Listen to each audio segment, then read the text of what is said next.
Boa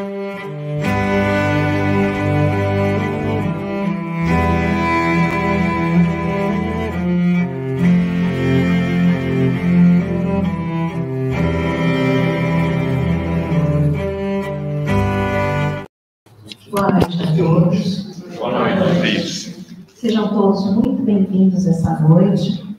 Que nós possamos aproveitar o Evangelho que será explanado aqui, muito bem por sinal, que hoje a gente tem a belíssima companhia.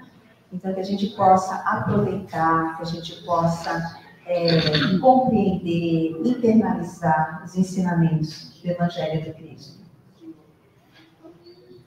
Eu trouxe hoje para a nossa reflexão uma mensagem de Emmanuel do livro Sinal Verde. Se chama Abrigo Seguro. É uma mensagem bem curtinha, porque hoje eu vou falar muito pouquinho, vou deixar bastante tempo para o nosso palestrante, tá bom? Então vamos lá. Abrigo seguro. Diante de quaisquer provações da vida, quando tudo te pareça incompreensão, barrando-te os passos, se as circunstâncias do mundo te arrebatarem a presença de criaturas queridas, no momento em que todos os recursos se te afigurem extintos, perante os sofrimentos que alcancem os seres amados, ou à frente de inibições orgânicas que julgues irreversíveis, ilhando-te nos problemas da enfermidade, não desanimes. Pensa em Deus, refugia-te em Deus, espera por Deus e confia em Deus. Porquanto ainda mesmo quando te suponhas a sós, em meio de tribulações incontáveis, Deus está conosco e com Deus venceremos. Muito bonita a mensagem, né? Então que a gente possa confiar sempre, sempre sermos felizes, alegres e confiantes, mesmo que tudo pareça difícil, porque não estamos sozinhos. Temos Deus, temos Jesus, a espiritualidade, enfim, somos muito bem amparados. E é nesse amparo que a gente tem que se apegar nos momentos de dificuldade. Porque, como ele diz aqui, Deus está conosco e com Deus venceremos. É uma mensagem bem curtinha. Agora eu vou passar para a nossa irmã Né, que vai fazer a prece inicial. Vamos fechar nossos olhos, mentalizando o nosso Mestre amado, Jesus, os mentores desta casa, energizando, trazendo para os nossos corações a paz, a saúde, aquilo que todos nós viemos buscar nesta noite, nesta jornada. Vamos pedir ao Pai amado que nos guie pelos caminhos de paz, de luz, de serenidade, para que possamos nos abrigar na fé, na esperança de dias venturosos, na esperança de aprendizado, que o aprendizado nos liberta das mazelas do mundo. Somente aprendendo as lições do Cristo, trazendo as lições do Cristo, da mente para os nossos corações, estaremos assim alcançando melhores dias para todos nós. Quando caminhamos juntos, caminhamos para o melhor da humanidade, não apenas individualmente. Que os mentores, que Maria Modesto Cravo, nos abençoe, proteja o palestrante e cuide de todos nós aqui presentes, fisicamente, espiritualmente e também em toda a nossa região. Que assim seja. Graças a Deus. Bom, hoje nós temos a felicidade de contar com o nosso amigo, palestrante, Otacílio Rangel. Então, que ele esteja envolvido pelas boas vibrações, pela espiritualidade amiga, e que nós possamos abrir os nossos corações, as nossas mentes, para que o Evangelho do Cristo entre. E que assim a gente possa sair daqui renovados, felizes, fortes e confiantes em Deus. Enfim.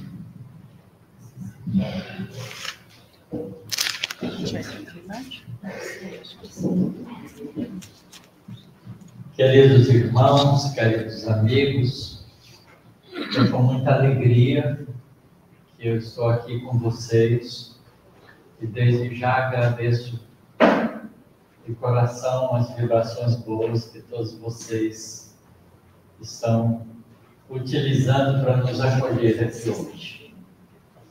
Primeiro, eu gostaria de dizer que eu me sinto muito confortável de estar aqui nessa casa, que tem como patrona espiritual Maria Modesta Cravo.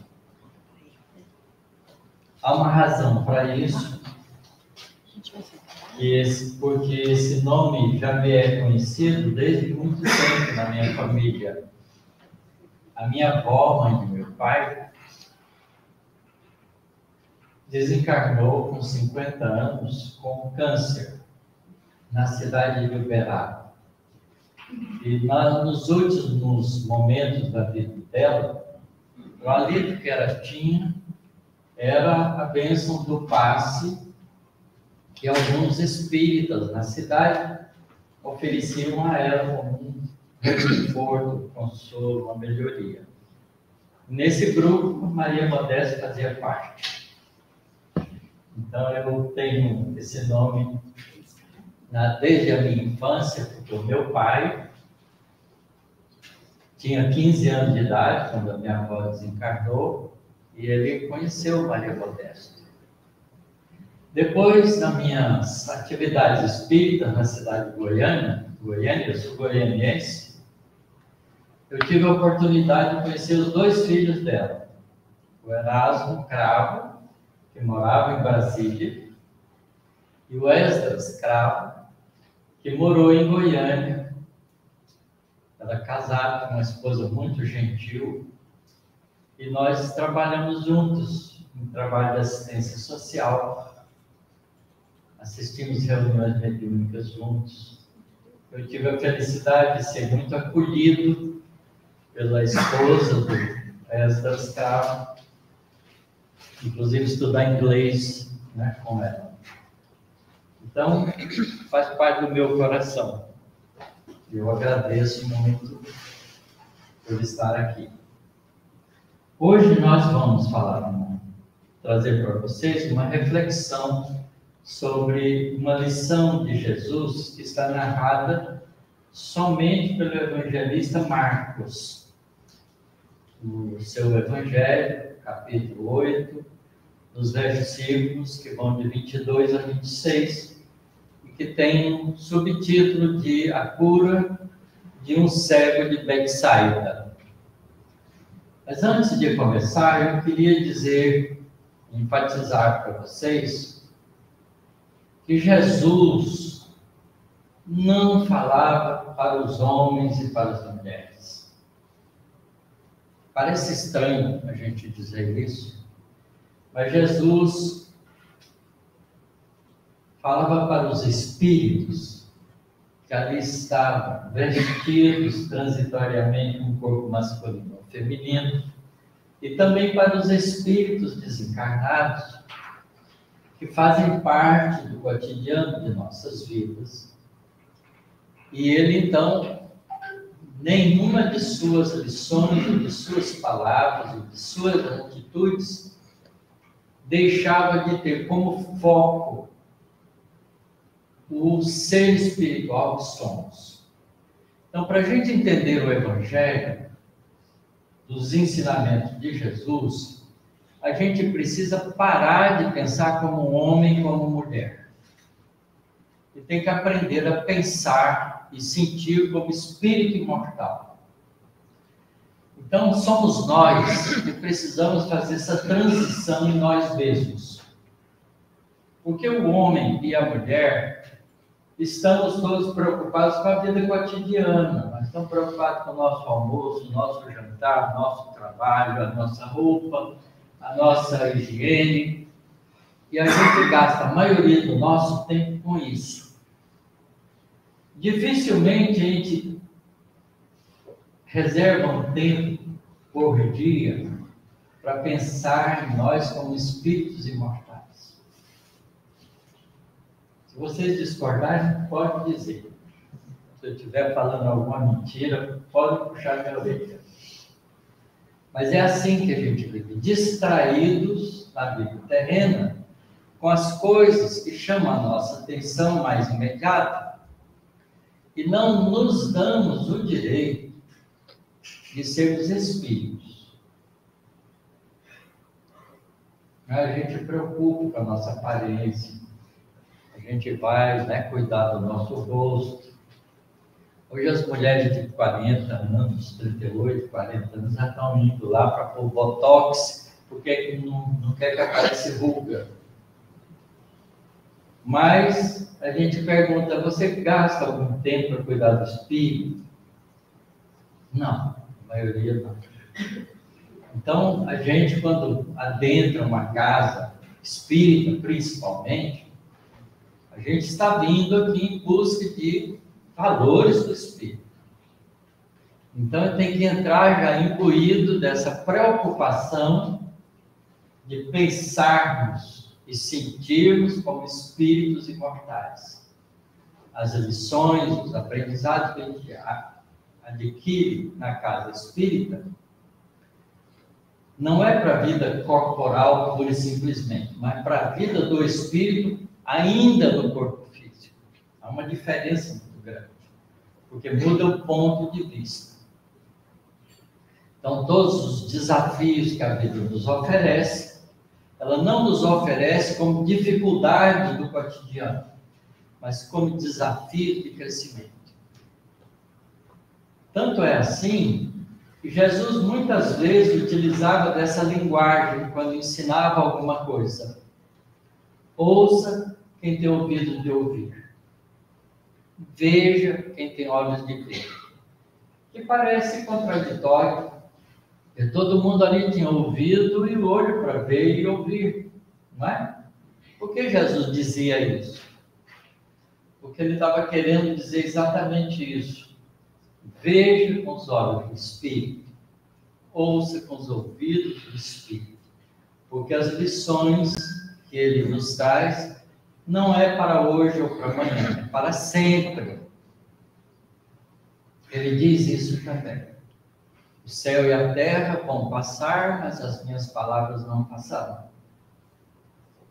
O que significa que os seus ensinamentos são, todos eles, de alguma forma, a tradução das leis espirituais que nos governam, que são leis divinas, eternas, que valem em qualquer ponto do universo, não é só na Terra.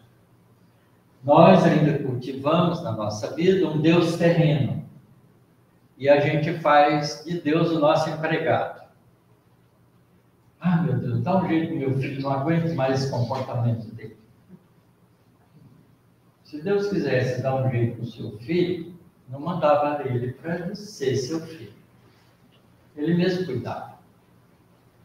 Então, ele mandou seu filho ali para você cuidar dele. Não é para ele cuidar de você. Ele vai te ajudar nisso. Mas é você que tem que cuidar. Então, quem tem que dar o jeito no filho é a gente mesmo. Ah, meu Deus, dá um jeito meu patrão, ele só inferniza a minha vida. A gente usa Deus como se fosse nosso empregado. Então, porque ele não tem ouvidos de ouvir, é hora de ver. Então, essa transição que a gente precisa fazer. E para a gente entender as lições de Jesus, quando a gente pega um trecho do Evangelho para ler, se a gente não tiver essa preocupação, a lição deixa de ter o alcance que precisa ter.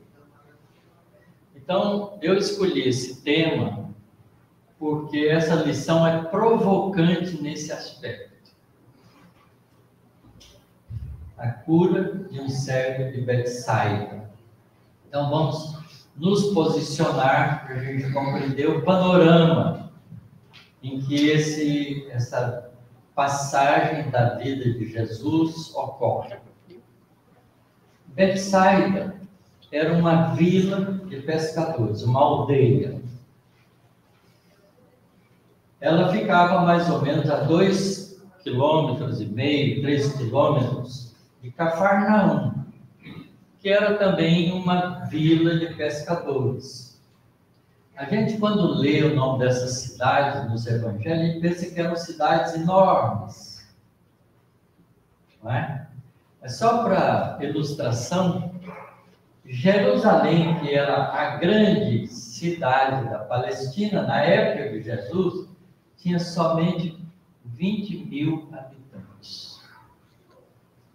Então, Cafarnaum tinha 4, 5 mil habitantes.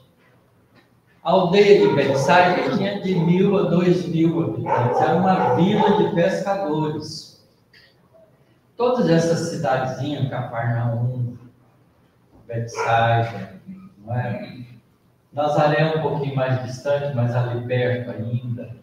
Eram cidades que ficavam à margem do lago de Genezaré, ou do lago de Cafarnaum, ou do mar da Galileia. Tem vários nomes, mas é o mesmo local. E abrigava muitas cidades à sua volta, que eram vilas de pescadores, que eles viviam às custas da economia da pesca. E, obviamente, criavam também animais, eram pastores. Então, tudo que acontecia numa cidadezinha dessa, quem já viveu no interior sabe. Todo mundo conhece a vida de todo mundo, né? Todo mundo bisbilhota a vida de todo mundo. É bem assim, uma cidade de 10 mil habitantes, todo mundo se conhece. Então, ali todo mundo era conhecido. Quando Jesus, então, sai do Cafarnaum, ele se dirige de 2, 3 quilômetros e andavam a pé, todos eles por ali. Jesus se movimentava a pé. Quando saía dessa região, Esse carro precisa sair, porque está na frente de uma garagem. Por interrupção, tem um carro com a chapa FVF8744 que está parado na frente de uma garagem. Quem for o dono, se estiver aqui dentro, por favor. É um carro azul. Um carro azul, né? Por favor, cuide de deixar livre o ir e vir da pessoa que merece isso. Então, é muito interessante, porque tudo era feito caminhando. Não é? Jesus, às vezes, saiu do mar da Galileia e atravessava uma parte da Palestina para ir para Jerusalém. E ali andava 2 dias, um dia inteiro de viagem, 2 dias de viagem, mas tudo era feito a pé. Então, Jesus sai nesse dia de Cafarnaum e vai em direção a essa aldeia chamada Betsaida, que ficava justamente na foz do Rio Jordão, que deságua no Mar da Galileia. Então, era uma vilazinha que ficava ali. Quando ele chega nessa vila, as pessoas que já conheciam Jesus por ali, porque ele fazia muita cura, ajudava as pessoas. Então, a cidade inteira praticamente vai ao encontro dele e leva um cego, que era conhecido de todos, porque vivia ali junto, para que Jesus o tocasse. Então, a gente pode projetar aí a lição. E eu vou ver aqui. Celular serve também para a gente fazer lições espirituais. Então começa assim o evangelista Marcos. E chegou a Betsaida e trouxeram-lhe um cego e rogaram-lhe que lhe tocasse. Eles sabiam que Jesus, ao tocar, fazia a pessoa ficar curada. E tomando o cego pela mão, Jesus levou-o para fora da aldeia. Já é uma atitude estranha, não é? Por que Jesus pega o cego pela mão e sai fora da aldeia? Podia simplesmente ter tocado ali e curado, como ele fez com outros. né, as diferentes histórias de Jesus variam muito. E essa em particular tem esse aspecto curioso que Jesus tem uma atitude diferenciada. Toma o cego pela mão e sai fora da aldeia. Obviamente, todo mundo foi atrás, né? Porque todo mundo queria saber o que ia acontecer. E, cuspindo-lhe nos olhos e impondo-lhe as mãos, perguntou-lhe se via alguma coisa. Então, Jesus muitas vezes usava desse recurso de pegar a sua própria saliva, às vezes misturava com a terra, fazia um barro, como se fosse uma pomada, passava no olho e mandava a pessoa lavar ali numa fonte de água. Nesse caso, ele passa, não é, saliva no olho dessa pessoa, impõe-lhe as mãos, e aí então pergunta se ele estava vendo alguma coisa. E levantando o cego, os olhos, disse, prestem atenção nessa resposta, vejo os homens, pois os vejo como árvores que andam. É a resposta mais estranha que a gente podia ouvir. A árvore não anda.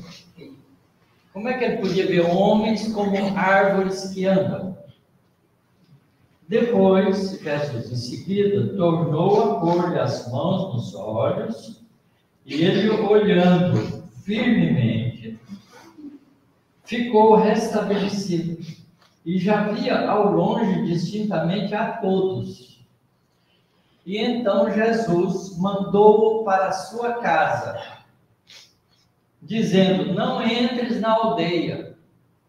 Que coisa mais estranha. Como é que Jesus manda ele para casa, mas ele não pode entrar na aldeia se ele morava na aldeia? Meu Deus, o que será que essa lição quer dizer para nós? Quer dizer, quem lê isso aqui parece uma historinha maluca, esdrúxula, estranha. Com atitudes, né, se a gente questiona, com atitudes estranhas, como se Jesus não tivesse batendo bem, né? Certo? Então vejam que essa história, certamente que se ela passou com Jesus, Marcos trouxe essa história para nós, ela há de ter um significado muito mais profundo do que a gente imagina. Como é que a gente vai ver com olhos de ver, ou ouvir com ouvido de ouvir essa lição? O que é que Jesus quis deixar de ensinamento para nós quando essa cena da cura do cego de Betsaida está acompanhada pelos participantes da aldeia e de todos aqueles que estavam com Jesus, porque Jesus não andava sozinho, os discípulos iam com ele, muita gente o acompanhava. Então isso foi assistido por uma plateia, uma quantidade grande de gente. Então começa a coisa mais estranha que começa porque Jesus pega na mão do cego de Betsaida e sai fora da aldeia. O que significa isso? O que Jesus quis trazer para nós de ensinamento? Tirando o homem necessitado, cego, do lugar comum dele, que era a vida na aldeia. Não é curioso isso? Ora, se Jesus age com propósito espiritual, isso tem que ter um significado espiritual. E entender as lições de Jesus implica em buscar esse significado espiritual. É a gente não ficar na letra, né, na história simplesmente, e extrair dessa história o conteúdo espiritual que ela encerra. E ela encerra um profundo ensinamento espiritual. Quando Jesus toma ele pela mão e tira da aldeia, ele está tirando aquele espírito que estava naquele corpo cego do seu ambiente, do cotidiano, e chamando-o para uma situação nova. E para que ele pudesse perceber essa situação nova, ele abre os olhos dele. Mas ele não está abrindo os olhos físicos. Não é para enxergar as pessoas, e sim para enxergar uma outra realidade, que tem que ser a realidade espiritual. Porque Jesus ensinava valores espirituais. Então, ao tirar da aldeia, ele convida o indivíduo que está necessitado do auxílio, que está pronto para receber, porque ele vai fazer um esforço para isso. Não é? E o tira do seu próprio ambiente, do cotidiano da vida, para chamá-lo para uma coisa maior. E essa coisa maior é uma realidade transcendental, é a realidade da vida permanente, que é a vida do Espírito. Então, a aldeia representa a vida terrena, o cotidiano nosso. E a gente fica tão envolvido com a vida da aldeia que a gente não lembra que a gente é espírito imortal. Entenderam? Faz sentido, não faz? Então, Jesus tira-o da aldeia e aí abre os olhos dele. Mas não consegue abrir os olhos dele suficiente para ele enxergar os valores definitivos da alma. E pergunta então para ele: o que é que você está vendo? E ele responde a resposta estranha: eu vejo os homens, mas os vejo como árvores que andam. Vamos pensar. Como é que um cego tem informação das coisas à sua volta? Através do tato, porque é o sentido que mais ajuda o cego. É o tato. Ele anda pela casa, tateando, aprende a fazer uma dimensão mental sem enxergar, e às vezes ele anda até do lugar que ele já está acostumado, sem tocar em nada, nem precisar de pôr a mão em coisa nenhuma. Porque ele aprende isso internamente. Então, obviamente, que um cego que já vivia ali na aldeia, que todo mundo conhecia, já era uma pessoa adulta, sabia o que era um homem. Porque já tinha palpado o homem, sabia que o homem tem corpo, tem braço, tem perna, não é que se movimenta. E ele certamente também sabia o que era uma árvore. Porque já tinha apalpado várias árvores na vida dele, sabendo que a árvore é uma coisa fixa, um tronco redondo que está preso num lugar, que tem galhos e que não anda. Como é que ele pode, então, dar essa resposta? Eu vejo homens como árvores que andam. O que ele está respondendo? Ele continua vendo a ilusão da vida, que é o que a gente vê. Nós vemos a ilusão da vida. Ah, meu Deus, preciso melhorar meu carro. Ah, minha casa, tem que dar um jeito de comprar isso. Ah, e a gente fica vivendo a ilusão transitória da vida terrena, que a gente nem garante que vai ter ela no dia de amanhã, porque não sabe a hora que morre. Não é? Então, homens como árvores que andam é uma fantasia da nossa visão terrena do significado ainda superficial do cotidiano nosso, porque a gente vive a vida material sem lembrar que a gente é espírito. A gente não tem tempo para o espírito. A gente acaba de almoçar, o que nós vamos jantar hoje? Não é? Ah, amanhã eu preciso fazer isso, preciso aquilo. Você já projetou o dia de amanhã sem nenhuma vivência espiritual. É só preocupação com o corpo. Com o corpo que é transitório. que você não vai com ele para lugar nenhum na realidade espiritual. Mas que é um instrumento de progresso, se você souber utilizar, para você crescer em valores definitivos da alma. Porque a vida material é o recurso didático que a inteligência suprema do universo criou para facilitar o nosso progresso espiritual mais rápido. Espírito que fica muito tempo sem reencarnar, demora a evoluir. Tem espíritos que têm 1000 anos que não reencarnam, estão parados no tempo. 2000 anos sem reencarnar. A gente lê as obras espíritas e conhece esses casos. Os espíritos contam para a gente.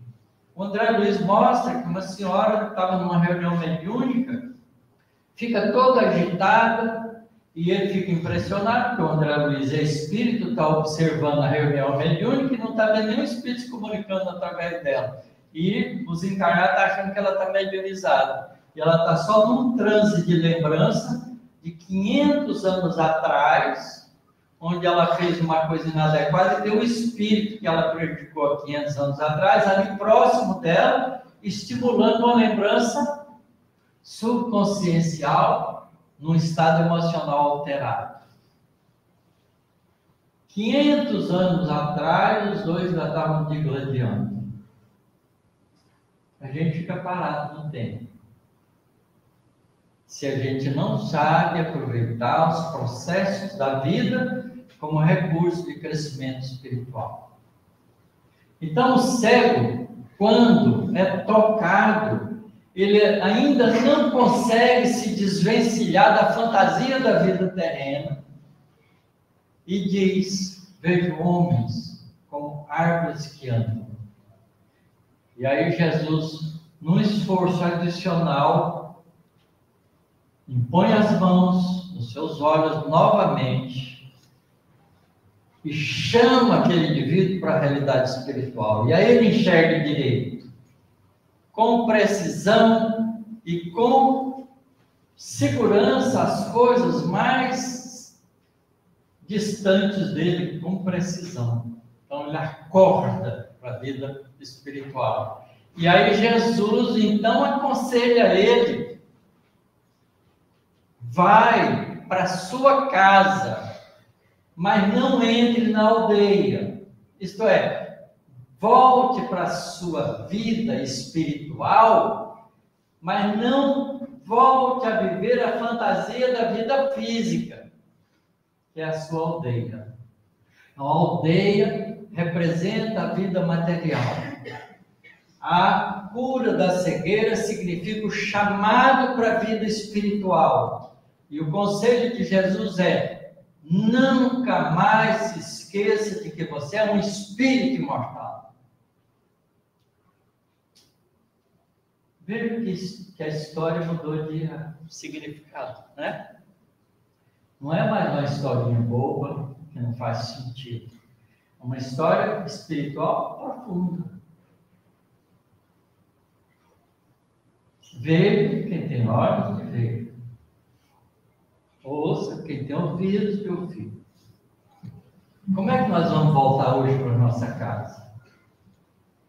Voltar para a aldeia? A gente vai chegar em casa e falar: ah, meu Deus, eu tenho que fazer isso, tenho que fazer aquilo, e já vai dormir preocupado com a vida terrena. E deixou de voltar para a casa espiritual que a gente veio buscar aqui. O objetivo nosso em buscar os valores do espírito é para a gente aprender a viver como espírito imortal. O cotidiano da nossa vida terrena passa a ter um significado diferente. Nós estamos no corpo físico, estamos num corpo masculino ou feminino, mas nem somos homens e nem mulheres, nós somos espíritos encarnados. E como tal, a gente tem que viver como espírito encarnado, em busca do nosso crescimento espiritual. de abrir os nossos olhos para a realidade definitiva da alma. Porque encarnação, nós já tivemos milhares. Às vezes eu me surpreendo com os espíritas, que lê muito pouco, pensa muito pouco, não é? Vai muito no centro para tomar passe, mas não aproveita nada disso direito. E acha que eu devo ter tido umas 5, 6 encarnações e essa vai ser a última. Grande engano. Vou fazer uma continha para vocês. Tem uns amigos meus que dizem que eu gosto muito de fazer conta. Eu gosto de fazer conta porque elas nos ajudam a nos dimensionar na nossa realidade física. Quando é que o ser humano, na evolução, adquiriu a consciência da própria realidade de ser humano? A gente sabe que um gato não sabe que ele é gato. Se você puser um gato na frente do espelho, ele fica todo oriçado achando que a imagem dele é outro gato. E ele fica de prontidão para se defender, é outro gato. O gato não faz nada, a imagem não faz nada, porque é a imagem dele. Aí ele acalma, às vezes até vai perto do espelho, pensa que o gato está do outro lado do espelho, tenta ir atrás para ver o outro gato e não vê nada, se desinteressa, vai embora. Porque gato não tem consciência da própria individualidade. Se você puser um chimpanzé na frente de um espelho, ele no começo começa a se exibir para o outro chimpanzé, que é a imagem dele.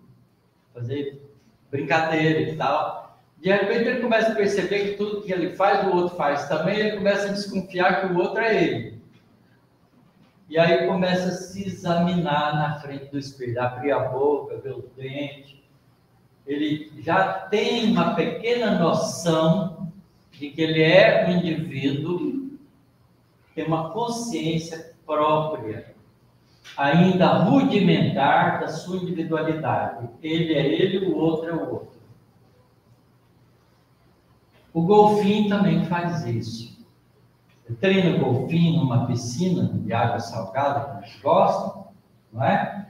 E põe espelhos no tanque onde ele fica, e ele primeiro se exibe na frente do espelho, porque os golfinhos se exibem uns para os outros, eles são muito sociáveis. Mas, de repente, ele percebe que aquele golfinho que ele está vendo ali no espelho é ele mesmo.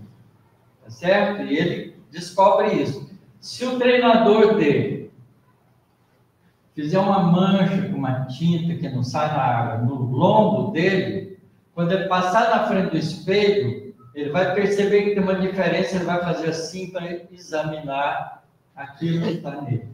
Ele sabe que é ele. Tem alguns poucos animais que já têm alguma noção da sua própria individualidade, mas certamente o ser humano é o princípio inteligente que amadureceu o suficiente para ter consciência da própria individualidade. O homem sabe, eu sou eu, o resto é o resto. Não é assim? E a gente, por isso mesmo, aprende a ficar egoísta, vaidoso, achando que a gente manda no mundo. Nós podemos fazer essa pergunta: quando é que a espécie humana adquiriu a consciência da própria individualidade no processo evolutivo? A gente sabe que 1.800.000 anos atrás, o nosso ancestral era o Homo habilis. Depois do Homo habilis, há 1 milhão de anos atrás, aparece o Homo erectus. Depois do Homo erectus, aparece 400.000 anos atrás o Homo neanderthalensis, o Homo sapiens neanderthalensis. E cerca de 200.000 anos atrás aparece o Homo sapiens sapiens. São espécies da família antropóide, nossos ancestrais. Quando é que, nessas espécies, a gente pode garantir que já havia consciência da própria individualidade? Então, analisando um pouco a história, a gente pode fazer umas incursões mentais nisso e aprender com essas lições evolutivas.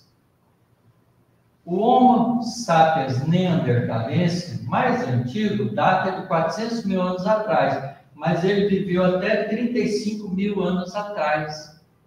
Durou um tempo longo, essa família humana. E o Homo sapiens sapiens, que começou há cerca de 200 mil anos atrás, não é? Veio progredindo e fez a formação do homem moderno, que somos nós.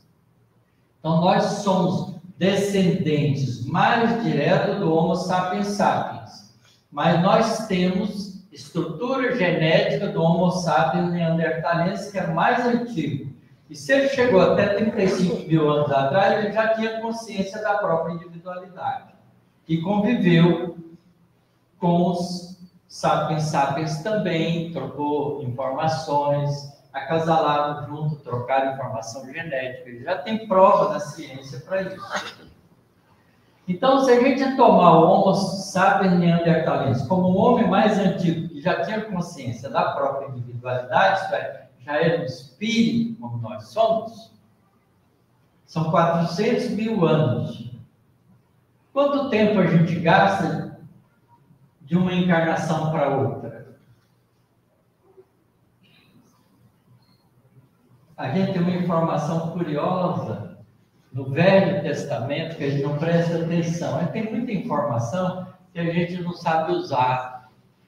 É igual o celular, a gente não sabe usar direito essa máquina, ela parece mágica, né? Porque a gente não quer estudar, ler o catálogo, ler os manuais para poder ver como é que funciona. A gente quer pegar e já saber usar. A gente aprende o mínimo e fica feliz com isso. Mas de repente fica aborrecido, porque eu não sei como é que eu faço para fazer isso e fica pedindo ajuda para os outros, né? E a gente é assim com tudo.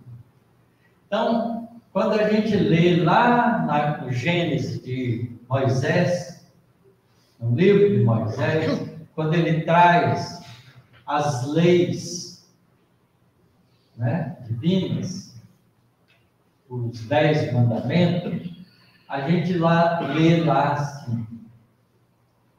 O primeiro mandamento: amarás o Senhor teu Deus de todo o teu coração, de toda a tua alma, de toda a tua força. Deus que te tirou da escravidão do Egito. Não farás imagem de mim, nem usando as coisas da terra, nem as coisas do céu, nem as coisas do mar. Isto é, eu não sou material. Desde aquela época, a gente fez um Deus material, né?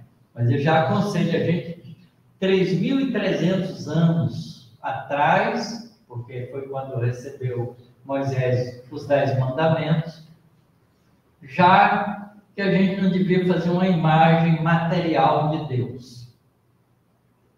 E segue, porque eu sou um Deus zeloso e puno a iniquidade do Pai no Filho, na terceira e quarta geração.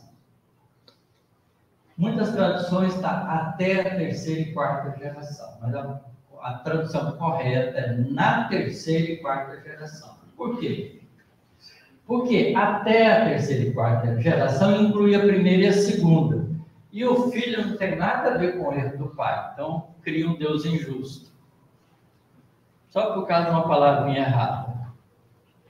E a igreja e os cristianismos que nós temos por aí continuam pensando isso, que muitas vezes, não é? Uma família tem um filho com problema e eles acham que Deus está punindo eles porque mandou um filho com defeito.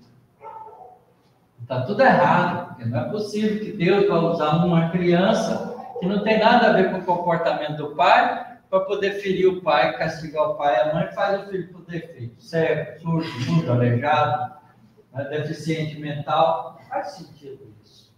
Deus não é assim. Mas na terceira e quarta geração faz sentido. Porque já deu tempo do pai morrer e nascer como neto ou bisneto dele mesmo. num processo reencarnatório. E aí a pessoa, ela própria, vai enfrentar a iniquidade que ela cometeu. Então vai ser justo. Vocês vejam como é importante a gente ler e perguntar, aprender. Então, o que é uma geração? Geração significa um indivíduo que nasceu, atingiu a fase adulta e é capaz agora de gerar filho. Né? Então, vamos pôr 25 anos como média. Uma geração tem 25 anos. Quer dizer, um indivíduo que nasceu, quando ele tiver 25 anos, ele pode casar e ter filho. Fazer outra geração. Então, 4 gerações, na terceira e quarta, 3, 4 gerações são, não é? Da ordem de 100 anos.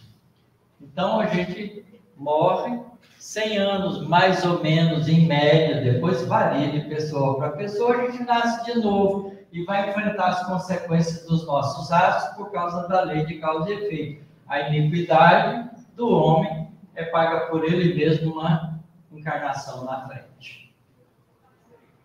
Isso que significa que a cada 100, 200 anos, por aí, a gente tem uma encarnação nova. Quer dizer, a gente nasce, passa de 80, 50, 60 anos num corpo, morre, passa um certo tempo no mundo espiritual, prepara e nasce de novo. Entre uma encarnação e outra, da ordem de 100 anos. 400 mil anos, que é a idade dos neandertalenses, dividido por 100 dá 4 mil encarnações. Olha o tanto de encarnação que a gente já teve. Se eu já tive da ordem de 4 mil encarnação, eu já tive 4 mil pais, 4 mil mães, um monte de irmão, um monte de primo, de amigo. A minha família espiritual é muito maior do que eu imagino. E a gente não está aqui por acaso. Eu não vim parar nesse centro da Maria Modesta à toa. Já falei para vocês que tem uma história que me envolve ligado a ela de alguma forma. E é assim que é. Por que vocês não nasceram lá na Argentina, vieram nascer aqui no Brasil? Né? Porque a gente tem compromissos comuns. A gente não pensa nisso também, né? A gente, eu vim para cá, não sei por quê. Porque tem um plano espiritual para a nossa encarnação. A gente não é homem e mulher, a gente é espírito encarnado. Tá certo? Então, é importante que a gente entenda que essas lições que Jesus está trazendo para nós, é para que a gente acorde como espírito no corpo físico. Que a gente não nasça, cresça, viva e morra como se fosse um objeto material. A gente é um ser espiritual e a gente já foi os neandertalenses, já foi os homo sapiens lá de trás, e a gente continua progredindo. Nós já tivemos mais de 4 mil encarnações com consciência da nossa individualidade. E vamos ter outros tantos que a gente precisa continuar progredindo. Então, o corpo é um instrumento de progresso do Espírito. E é isso que Jesus faz com o cego de Betsaida. Tira ele da fantasia da vida terrena e fala, não, meu filho, você é um espírito que está no corpo. Abra os olhos, enxergue. Volte para a sua casa espiritual, mas não volte para a aldeia. Quer dizer, aprenda a pensar de forma definitiva no mundo como espírito. Então a gente não pode voltar para casa e entrar na aldeia de volta. Eu espero que vocês, nessa noite de hoje, comecem a fazer esse esforço, se alguém já não está fazendo. Ótimo, se tiver, melhor ainda. Volte para a vida cotidiana, sem esquecer que a vida cotidiana é a oportunidade de crescer como espírito. Não fica vendo homens como árvores que amam.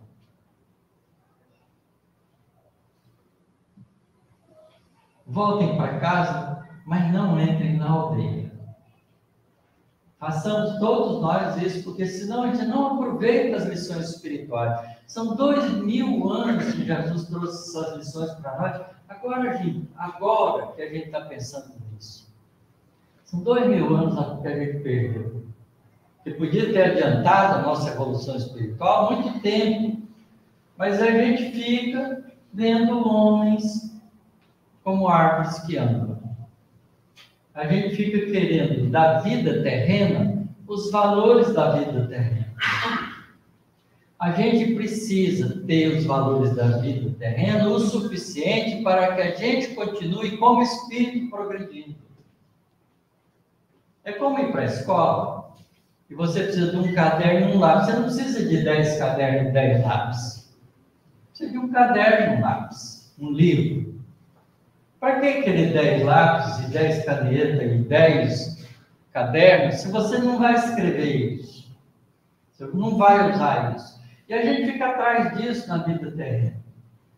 E reclamando, nossa, a vida está dura, não sei o quê. E a gente esquece de agradecer a Deus pelas oportunidades que a gente recebe de ter aquilo que a gente precisa e que é justo e necessário para que a gente, com aquilo, cresça como espírito imortal que a gente é.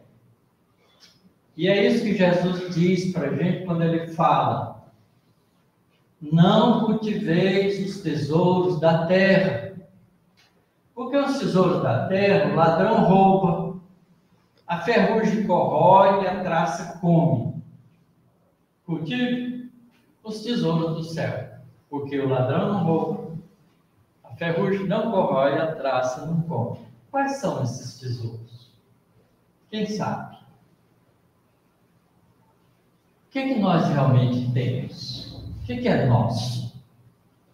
O que eu posso levar comigo para sempre? Só duas coisas. O que a gente sabe e o que a gente sente. Porque o resto não é nosso, nem um pouco. Eu não posso garantir para vocês, que eu vou sair daqui para ir lá para Santos, que eu chego lá vivo no corpo. Não é? A barca pode afundar.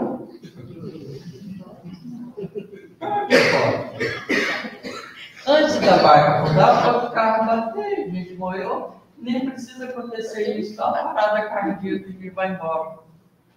Não é? Que garantia a gente tem? Nem o corpo é nosso, então para que ficar cuidando das rugas?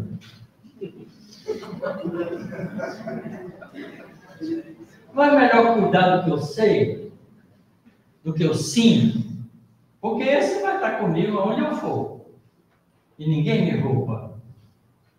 O que eu sei é meu. O que eu sinto é meu. Eu posso amar uma pessoa com todo carinho, com todo o meu coração. E ela não me amar. Mas o que eu sinto é meu. Porque ela sempre é dela. Se ela me amar, eu gostar. Mas se não amar, o problema é dela, não é meu. E a gente cobra, meu filho tem uma semana que não me liga. Azar dele. Ele está pondo no coração dele o que ele quiser. Agora, eu amo ele, então vou ligar para ele. Isso a gente sempre pode fazer, porque é nosso. Esse é o nosso tesouro, que a gente sabe, o que a gente aprende e o que a gente desenvolve de sentimento bom pelos outros. Porque sem desenvolver sentimento bom pelos outros, é nosso também. Mas aí ele faz a gente sofrer. Vocês já leram O Pequeno Príncipe? Tem uma frasinha que todo mundo adora lá, mas não para pensar nela. Tu te tornas eternamente responsável por aquilo que cativas. A gente só pensa na flor bonita. Mas quando você fere alguém, você cativa ele. Cativar é tornar cativo. E se ele todas as vezes pensa em você e pensa com maldade, você está cativada indevidamente por ele, numa situação desagradável. E você é eternamente responsável por isso. Então tem que desfazer isso. Para ele, quando lembrar de você, lembrar, aquele cara é ótimo, gosto dele. Isso é nosso. Esse é o tesouro que Jesus aconselha a gente a ter. Mas para fazer isso, ele precisa abrir os olhos como o servo de Betsaida. Não enxergar árvores que andam como se fossem homens. Quer dizer, não viver na ilusão da vida terrena. Às vezes a gente compra um carro e fala, agora tem um carro. Eu fico enganado, porque o carro que tem você. Você fica lá alisando todo ele. Você acha tempo para limpar, arrumar, ajudar, fazer as coisas. Não deixa ninguém chegar. Ó, você vai sentar ali, por favor, não suja o meu carro. Né? Então a pessoa é tida pelo carro, porque o carro domina o comportamento dele. Tem gente que mata por isso.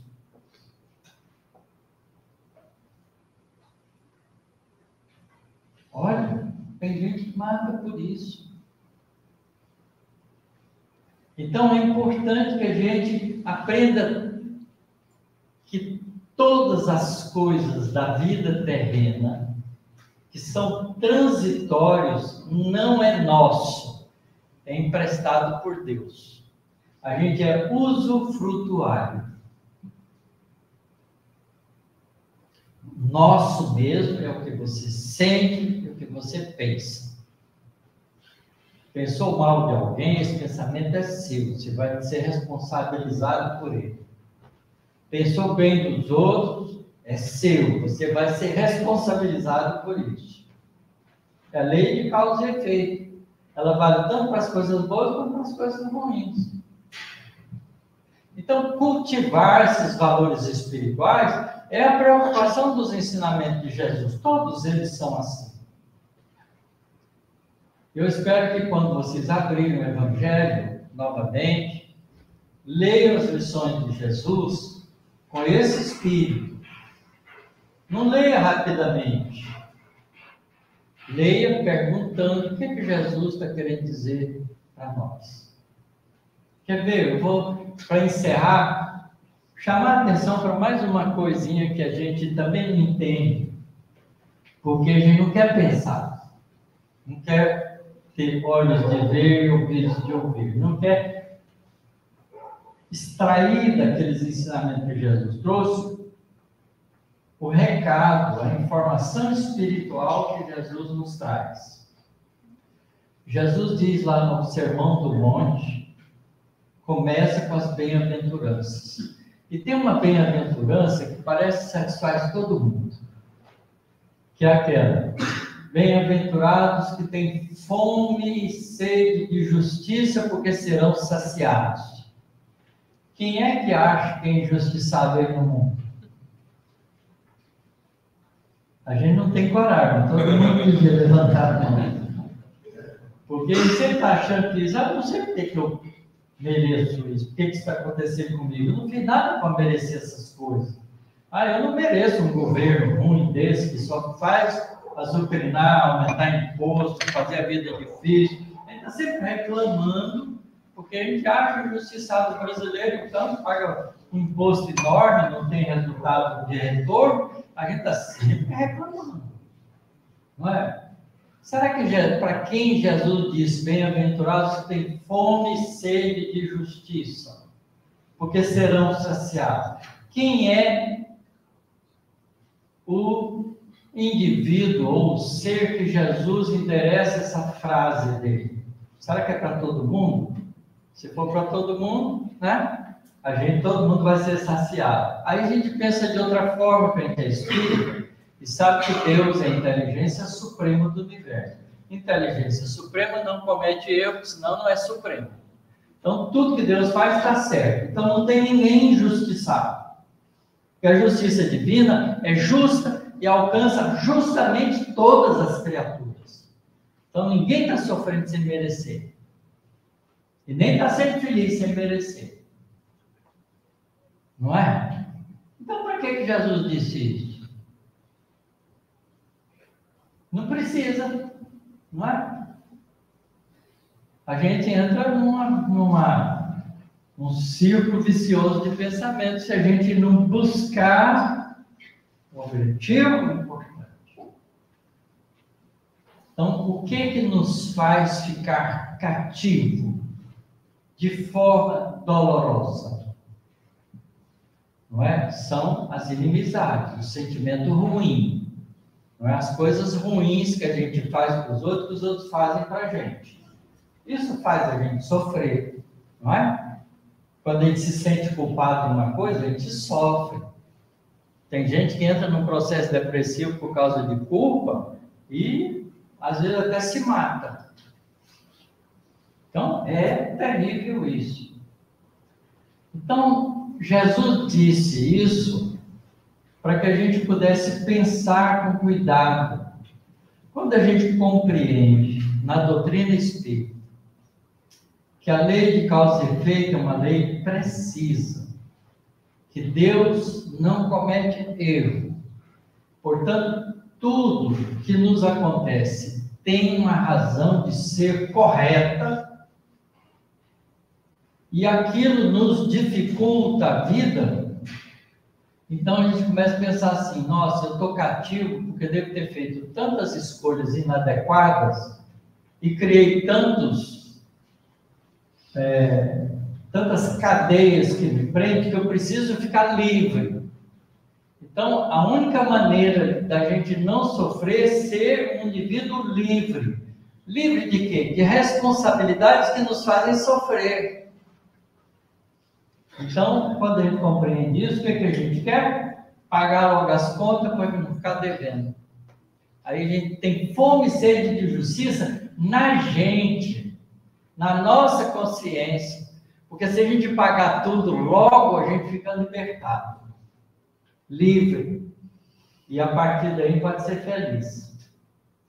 Então, só serão saciados aqueles que compreendem que o sofrimento que chega para nós é justo e a gente tem que fazer o melhor esforço possível para superá-lo e pedir a Deus que venha todos eles para a gente ficar livre logo. Fome é necessidade de comer, sede é necessidade de beber. Portanto, liberdade é necessidade que a gente tem de ficar livre dos compromissos da gente. Então, a gente não reclama, a gente pede a Deus força para superar. É saciado. Veja como é importante a gente pensar como espírito nas lições de Jesus. Então, não pense que entender o Evangelho é tão fácil assim. Não é fácil porque a gente não quer pensar como espírito imortal. E à medida que a gente vai pensando como espírito imortal que a gente vai entendendo que as lições de Jesus são todas elas para a gente ser feliz logo. Porque Jesus nos ama, quer a nossa felicidade. Ele saiu das alturas espirituais, um espírito angelical como ele, para vir conviver conosco, para ensinar para nós o caminho da felicidade. Mas ser feliz não é ter, é ser, é estar em harmonia com as leis espirituais que nos governam. E as leis espirituais que nos governam, está lá na terceira parte do Livro dos Espíritos. Quem não estudou, leva o trabalho para casa. Meus irmãos, que nós possamos ser como o servo de Betsaida e atender a convocação de Jesus. Vamos voltar para nossos lares, mas não vamos mais voltar para a aldeia. Vamos buscar a nossa casa espiritual. Volte para casa significa forme como espírito. Não volte para a aldeia significa aprenda a viver como espírito imortal. Todas as coisas da terra são transitórias.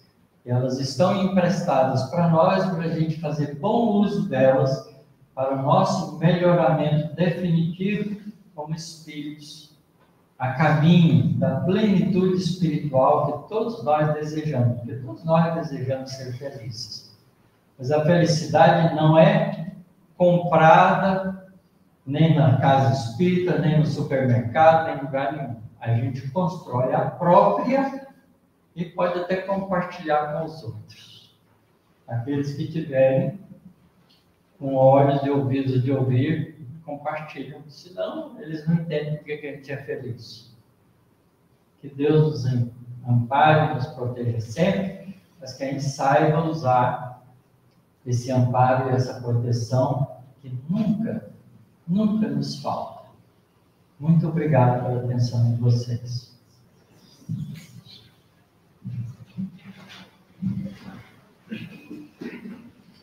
Hoje é um daqueles dias que a gente vai retornar nos nossos lares pensativos, né? Temos muita coisa para refletir. De repente chegar em casa, abrir o Evangelho, com um novo olhar, né? Sem voltar para a aldeia, né? Como a gente falou, que a gente possa fazer nossas reflexões e foi um bálsamo para a gente ouvir palavras tão bonitas e que trazem fazem tanto sentido para a gente. Bom. Não, isso aqui era do carro. Vou passar uns recadinhos. Esta semana, a gente ainda está recebendo alimentos para cesta básica. Então, quem se sentir tocado e quiser ajudar, já estamos recebendo, já fizemos a entrega da cesta básica nesse mês, já estamos recebendo para o mês que vem. A evangelização espírita vai voltar no próximo sábado, dia 4, porque este final de semana a casa vai promover um curso para evangelizadores.